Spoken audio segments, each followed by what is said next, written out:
Vous, les protestants, très important. Je vous ai montré au sujet des catholiques qui croient à la Trinité. Mais vous aussi, vous croyez à la Trinité, selon la loi que vous avez mis en évidence.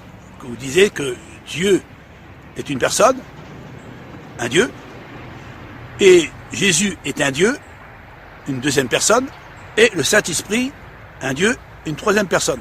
Vous l'appelez ça le trio ou la Trinité. Vos enseignants et vos prédicateurs étant de proclamer qu'il y a trois dieux. Alors écoutez bien ce prédicateur qui est en train de dire. Les trois personnes divines, à savoir Dieu le Père. Donc les trois personnes divines, le Père, Dieu le Père, Jésus son Fils, le Saint-Esprit, m'apprend, elle me montre les trois personnes divines tout entières. Vous voyez, ce prédicateur il est en train de dire qu'il y a trois dieux. Trois dieux. Il dit Jésus est Dieu, le Père est Dieu et le Saint-Esprit est Dieu. Il dit de sa propre bouche. Et en plus, il dit, à travers de son message, écoutez bien. Jésus était aussi sur la terre, il était Dieu.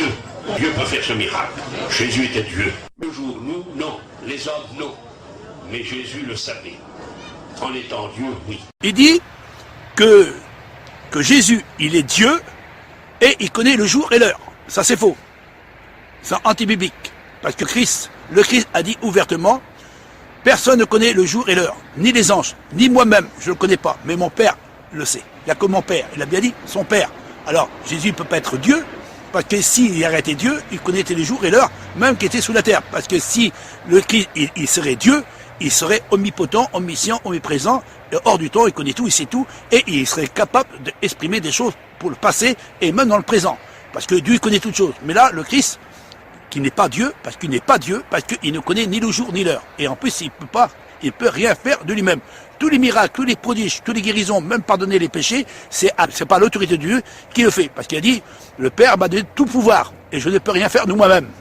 Alors s'il serait Dieu, pourquoi il dit, je ne peux rien faire de moi-même? Tout pouvoir m'a été donné. Alors, le pouvoir vient de qui? S'il est Dieu le véritable, pourquoi il dit qu'il a besoin de quelqu'un d'autre? C'est simple, il faut pas être un scientifique, il faut pas sortir de Saint-Cyr pour comprendre cela, parce qu'il faut bien comprendre ce qui est écrit dans la parole de Dieu. Alors vous dites que le Dieu véritable, parce que écoutez bien, il y a un autre prédicateur qui est en train de dire Dieu, et en effet ce sauveur qui vient de naître, petit bébé, c'est le Fils de Dieu, il est Dieu lui-même, il est le Dieu véritable, écrira la Bible. Le petit enfant est un roi, un Dieu et un homme. Et c'est devant ce roi, ce Dieu, cet homme. Alors lui, il dit que celui qui va mourir sous la croix, lui, c'est le Dieu véritable.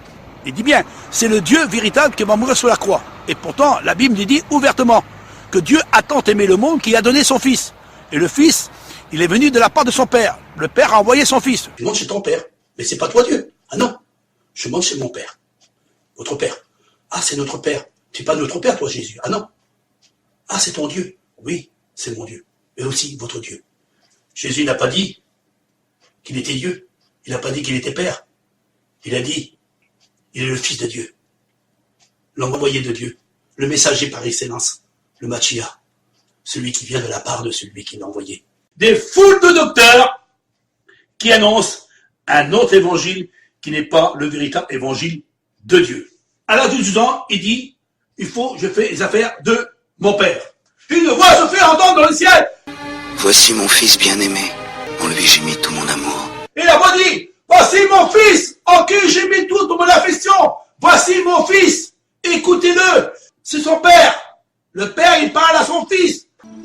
Et vous, qui dites-vous que je suis? Tu es le Christ, le Fils du Dieu vivant. Les paroles qui sont de ta bouche ne sont pas tes propres paroles, mais c'est les paroles de mon Père. Par l'esprit de mon Père que tu parles. Tu es béni, Simon, fils de Jonas. Car ce ne sont pas la chair et le sang qui t'ont révélé cela, mais c'est mon Père. Et Dieu s'est servi de Pierre en disant que Jésus était le Messie. C'est pas Dieu lui-même. Dieu, c'est Dieu qui donne, c'est Dieu qui donne son Fils. Et le Fils à genoux, il prie, Père. Père, toutes choses te sont possibles. Éloigne cette coupe de moi, mais que ma volonté ne se fasse pas, mais la tienne. Que cette coupe s'éloigne de moi. Il prie qui?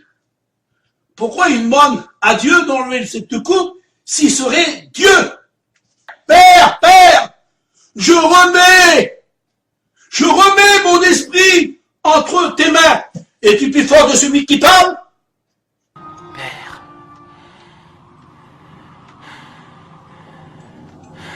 entre tes mains, je remets mon esprit. Tu dis le contraire de ce qui est écrit dans la parole de Dieu?